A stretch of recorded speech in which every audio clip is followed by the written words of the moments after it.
Kurzes Statement zum Thema Maschinen im Wald, weil ich leider viel zu oft her.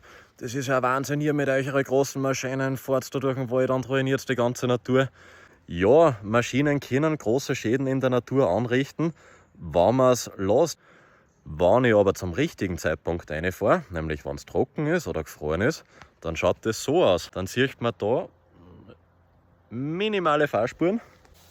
Da sind die ersten 5, von mir aus 10 cm vom Boden aufgeraut und mehr ist da nicht.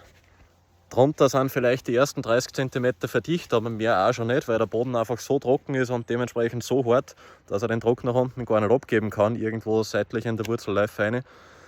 Und dann passiert da nichts. Also ja, Maschinen können große Schäden anrichten. Man kann überall im Leben große Schäden anrichten, wenn man es falsch macht. Wenn man es richtig macht hingegen, sind große Maschinen im Wald überhaupt kein Problem.